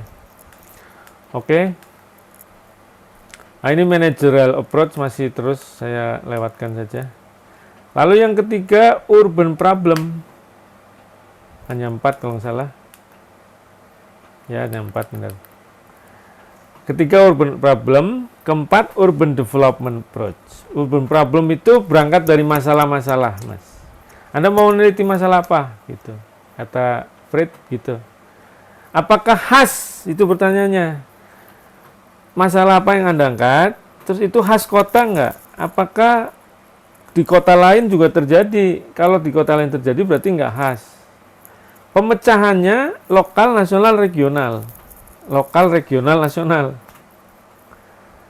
Diatasi oleh wali kota, apakah gubernur, apakah presiden? Kota itu masalah yang Anda angkat. Lalu sependapat enggak warga terhadap pemecahan ini? Ini perlu survei nih. Survei. Karena Anda nanya warga kota. Ya, kalau wawancara mendalam ke tokoh masyarakat. Wawancara mendalam terhadap tokoh masyarakat itu tentang penanganan COVID, penanganan transport, penanganan penduduk, penanganan kemiskinan. Anda ngangkat kemiskinan kota. Gitu, ya. Seluas apa masalah yang muncul gitu loh ya. Sehingga perlu tindakan pemecahan. Mungkin baru 1 RT ya, mungkin baru 1 kecamatan ya. Ini pandemik COVID yang luar biasa, nggak khas kota Mas kalau pandemik. Pandemik itu seluruh kota dan seluruh daerah di Indonesia. Pemecahannya nasional ya. Jadi ini bukan masalah khas kota nih COVID. Ya, ada yang khas enggak? Silakan cari. Urban development. Nah, ini kalau Anda sudah ngomong untuk minggu depan, saya ngomong desa kota. Ini dari rahim atau dari mazhab urban development karena bicarain kota harus dikaitkan dengan wilayah sekitarnya gitu. Bagaimana pertumbuhan kota mengaruhi tujuan pembangunan nasional? Masalah perkotaan dilihat sebagai variabel independen ketimbang dependen, jadi kaitannya dengan pembangunan nasional. Gitu. Bagaimana dengan perihal perdesaan, interaksinya. Nah, minggu depan saya ngomongin ini. Jadi selanjutnya ngomong kelembagaan, ini dari Pak Nurmandi, lain lagi pendekatan pembangunan, ada politik, administrasi, sosiologi, ekonomi, geografi. Di bukunya dikupas ya. Ada pendekatan sosiologi, ya berarti masyarakatnya, ekonomi, bangun ekonominya, geografi itu fisik wilayah, topografinya dan sebagainya. Politik administrasi sama dengan yang saya sudah jelaskan. Jadi Pak Nurmandi ngerujuk Fried sama ngerujuk Goldsmith juga ya, gitu. Politik dan administrasi. Gitu, saya persilakan. Ini selanjutnya adalah soal institusi kota.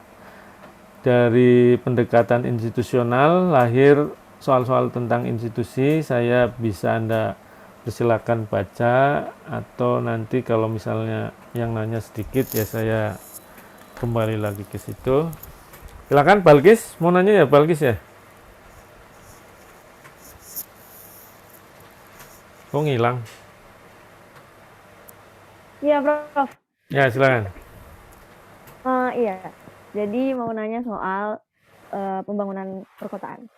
Pembangunan perkotaan kan kalau misalnya dilihat kayaknya semakin berkembang, semakin melihat kalau perkotaan wah keren gitu, wah bagus. Tapi sebenarnya semakin seringnya kota itu dilaksanakan pembangunan, makin banyak masalah yang datang gitu. Entah mulai dari kesenjangan sosial atau soal ekonominya gitu. Berarti kan kalau ini kaitan tata kelola dari si pimpinannya.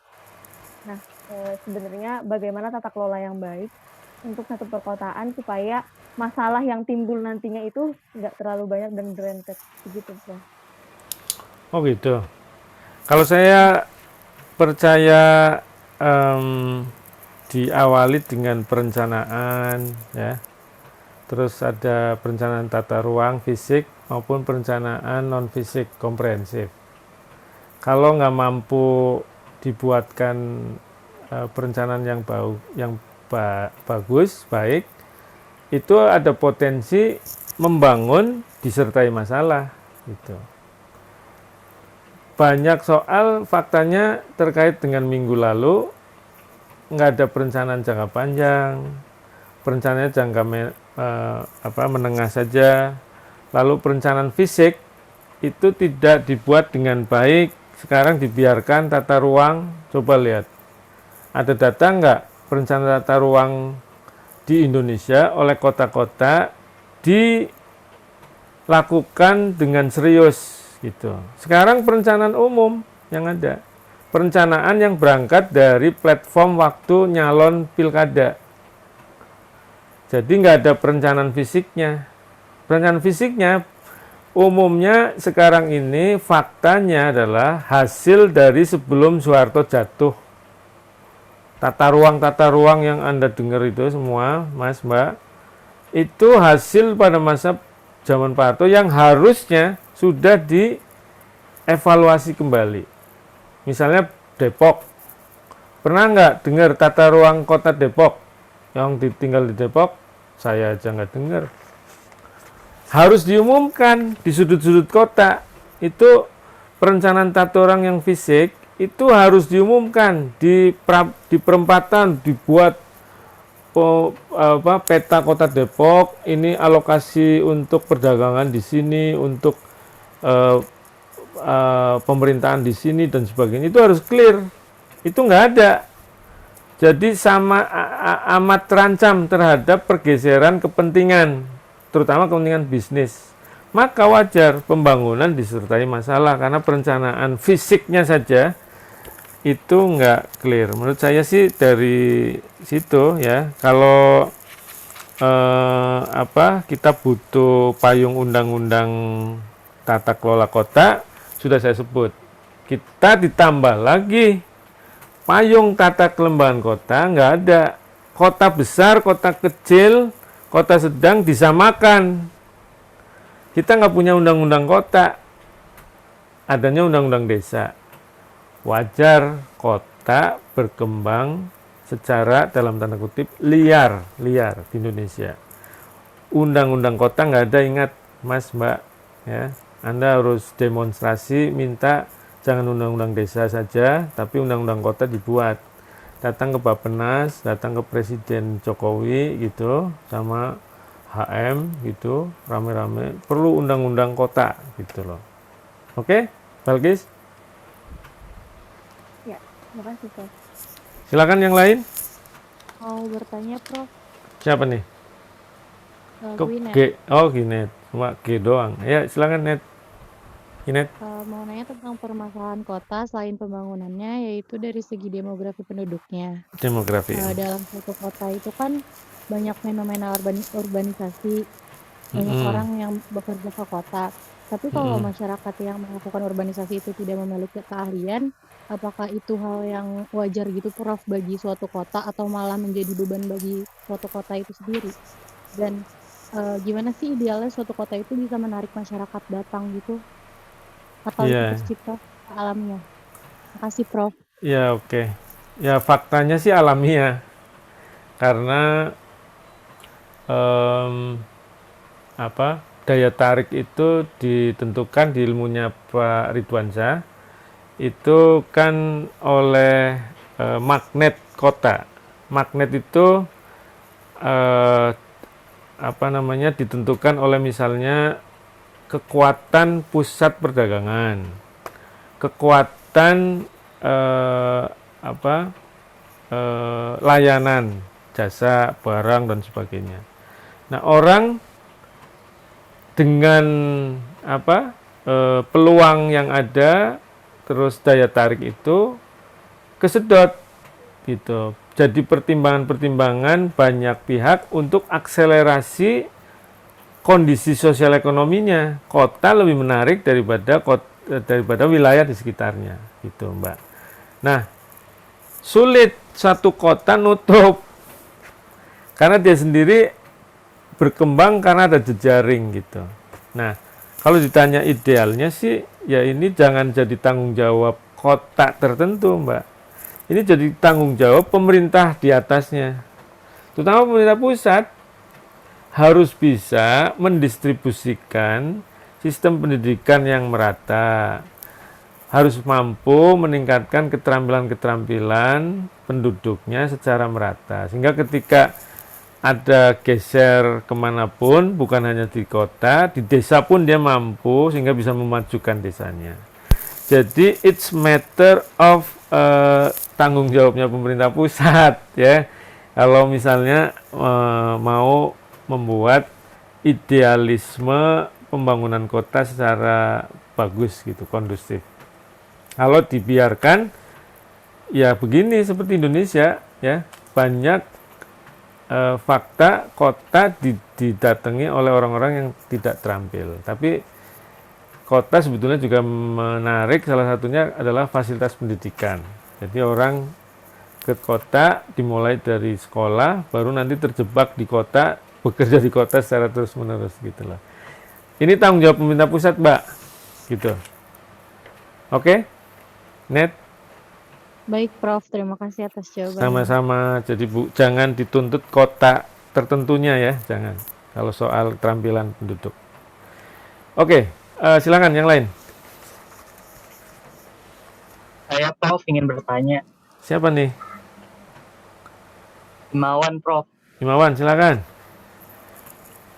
Oke, ya saya izin bertanya. Seperti yang kita tahu saat ini tengah dikenjakan pembangunan kota-kota baru ya Prof. Salah satunya di sekitar daerah Jakarta kayak kota-kota satelit atau penyangga kayak Maja, Tenjo dan lain-lain. Nah, menurut Prof Irfan ini bagaimana caranya pembangunan kota tersebut dapat menciptakan pemerataan? Karena kalau dilihat sendiri, kalau saya lihat kota-kota penyangga atau kota satelit ini mostly kayak lebih menguntungkan kota utamanya itu Jakarta itu sendiri daripada kota mereka itu. Menurut Prof bagaimana ya Prof? Terima kasih. Oke, ini termasuk yang kesenggol dalam jawaban saya atas pertanyaan Balkis, yaitu yang kedua. Kita tidak punya payung hukum peraturan perundangan terkait kota. Sehingga kota-kota baru muncul itu liar, Mas. Dalam tanda kutip tadi saya ngomong. Liarnya berefek itu. Kota dibangun bukan kepentingan dari masyarakat setempat, tapi kepentingan yang mau bangun. Meikarta itu karena ada pemodal yang berkepentingan terhadap Meikarta di situ atau wilayah di Meikarta itu. Dan yang lain termasuk Maja, Tenjo dan sebagainya.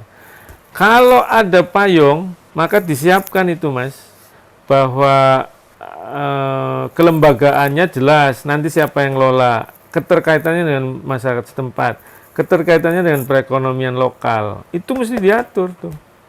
Sekarang nggak ada terbuka, jadi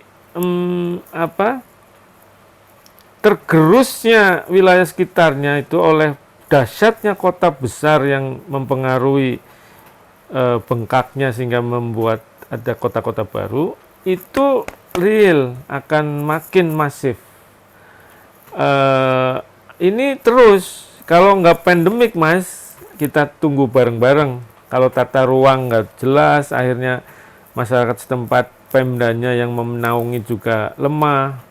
Lah, sorry ya, Meikarta itu approach-nya langsung pusat, jos ke bawah, walaupun sekarang lagi ada masalah hukum, akan jalan terus, ya. Dan nanti Bupati Kerawang nggak dianggap siapa-siapa, Bupati Bekasi, bahkan Gubernur Jawa Barat, ya, terus gitu loh. Dan terus kalau dibiarkan ya terus nanti akan terjadi di Sulawesi, terjadi di Sumatera, terjadi semua begitu. Kalau nggak ada undang-undang payung yang saya jawab ke Balkis tadi, Mas, gitu, ya. Jadi ini kalau Anda tanya ke saya, undang-undangnya harus ada.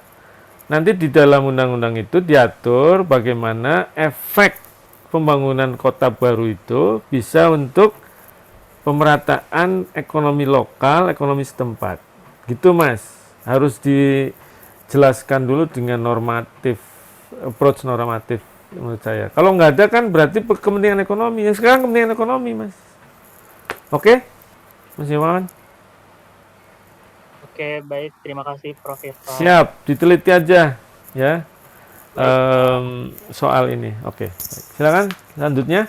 Saya Prof mau bertanya Prof. Siapa nih? Prof, Ini, Prof. izin bertanya Prof. Siapa duluan? Ini tulisannya banyak A, I, U, E, O nih. Siapa? Bukan namanya nih. Azami Mdo. kayaknya, Prof. Izami. Azami Prof. Azami, silakan Azami. Baru Doni ya? Ya Prof. nggak Oke, boleh. Azami dulu silakan. Diganti namanya Mas. Ini A, I, U, E, O, doa, nggak ngerti tuh. Oke, baik. Azami. Ya, Prof. Tadi saya belum login. Ya, baik. Saya ingin bertanya Prof terkait ini melanjutkan pertanyaan dari Bakis tadi.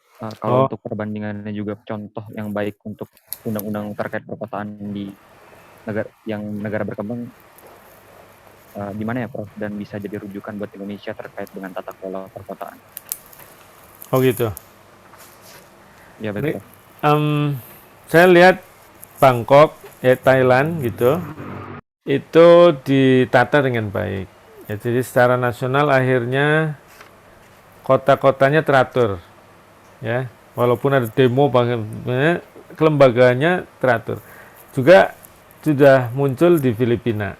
Ya, tadinya Manila itu luar biasa susahnya. Sekarang dibikin Metro Manila dan akhirnya secara nasional. Indonesia belum nih Mas.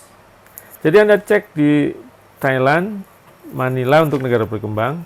Kalau negara maju ya ekstrim Amerika. Amerika luar biasa. Bahkan ada kelembagaan manajer kota yang khusus karena bercirikan urban kuat, maka pakai wali kotanya itu manajer gitu loh Mas. Istilahnya juga adalah manajer disebut di dalam kelembagaan formalnya ya. Jadi enggak seperti kita. Jadi kalau bisa bervariasi seperti itu akan lebih tertampung karakter khasnya masyarakat setempat ya sesuai perkembangannya sehingga nanti bisa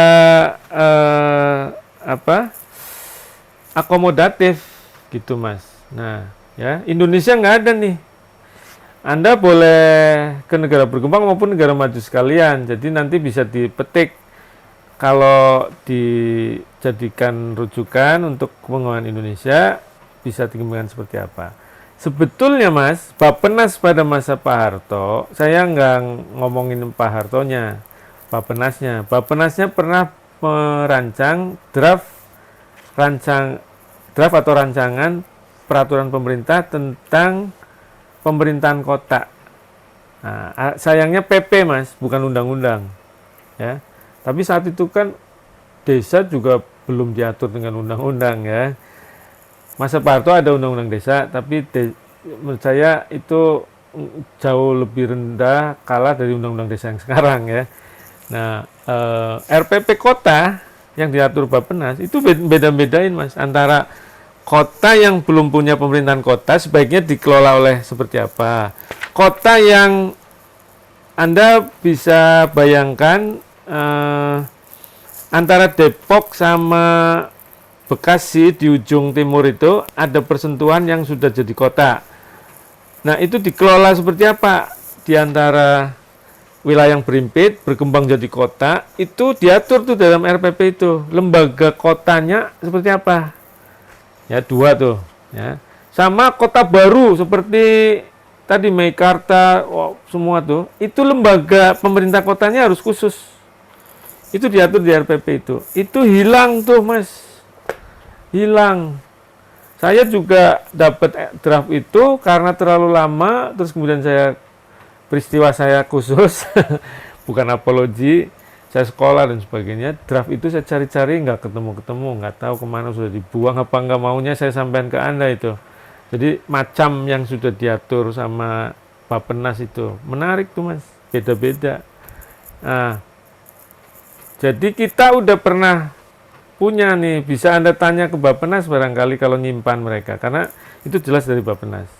Jadi di seksi di Bappenas itu ada seksi tentang pembangunan kota, mungkin masih ada nyimpan arsip zaman Pak Harto, draft PP pemerintahan kota, Anda cek. Itu ada kira-kira 5 jenis pemerintahan kota. Termasuk salah satunya kota yang sekarang sedang jalan, itu 1 di antara 5 itu, Mas. Jadi ada kota yang bukan pemerintahan kota di antara 2 wilayah atau lebih yang bersinggungan, kota baru, kota yang sekarang, sama kota metropolitan, bahkan 6 ya, tambah megalopolitan, Mas. Jadi kota besar banget, diatur juga di RPP itu, sama kota metropolitan. Ya. Kota yang sekarang kan kota sedang aja, ini metropolitan loh, Mas. Kota-kota yang makin besar, jadi metropolitan, itu harusnya lembaganya sendiri. Gitu. Itu Bappenas tuh. Oke, Mas Azami? Ya, baik Prof. Terima kasih, Prof. Sama-sama. Silakan, Mas. Tadi siapa? Doni ya? Iya, Prof. Doni, silakan Doni. Iya, Prof. Terima kasih. Di sini saya mau tanya, ini sih Prof, mungkin ada kaitannya sama SAP berikutnya ya, Prof ya, tentang Ya. DC juga, Prof. Mhm. Di sini saya mau tanya, Prof, ya karena tadi yang Prof Irfan jelaskan kalau misalnya adanya pembangunan wilayah itu bisa menyebabkan berubahnya suatu wilayah menjadi kota ya, Prof ya. Mhm. Perkembangan suatu wilayah menjadi sebuah kota. Nah, apakah di masa yang akan datang gitu ya, Prof ya, desa ini tuh bakal hilang gitu, Prof? Apa bakal berubah gitu? Seluruhnya bentuknya akan jadi kota, atau sebetulnya desa sama kota tuh ya satu konsep yang nggak bisa terpisahkan gitu ya, Prof? Kalau menurut saya jangan sampai jadi diatur tata ruang, karena kita butuh pertanian. Nah, kalau dibiarkan begini, tata ruang tidak kuat, tidak jelas, lembaganya tidak diatur dengan baik, itu kepentingan ekonomi global, nasional, itu seringkali menggerus, Mas. Tapi ada beberapa kepentingan global terhadap perkebunan sih, memang. Misalnya sawit, anggur, ya kan? Untuk pasar global itu butuh tempat. Nah, persoalannya kalau Indonesia diserang oleh kepentingan industrialisasi. Ya, industrialisasi yang masif, yang tidak butuh perkebunan di luar sektor perkebunan. Nah, itu kan lama-kelamaan tergerus. Ya. Kalau tergerus, kita akan ada ketergantungan yang tinggi terhadap sektor pertanian, perkebunan gitu. Nah, jawabannya di tata ruang dan lembagaan kota. Ya. Jadi bukan dibiarkan, lalu Anda akan yakin bahwa desa kota itu keniscayaan, enggak, Mas. Itu akan gerus. Pulau Jawa nih, Anda kalau punya potret dari Tommy Firman ITB, Mas, itu lorong Jakarta Bandung, itu tadinya nggak kayak gini nih, yang sekarang ada tol semua.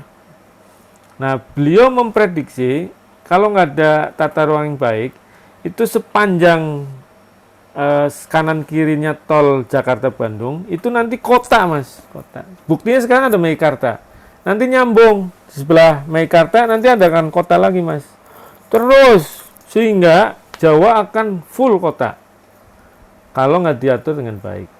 Jadi ya kalau hitungannya waktunya pendek 10 tahun sih mungkin masih ada. Anda hitungannya 100 500 ribuan tahun ke depan, karena kita nggak tahu kiamat kapan kan, gitu loh. Itu Jawa tenggelam kalau nggak diatur, Mas. Gitu. Oke, Mas Doni. Oke, Prof. Terima kasih, Prof. Siap. Cukup jam 1. Anda belum sholat dan belum makan siang.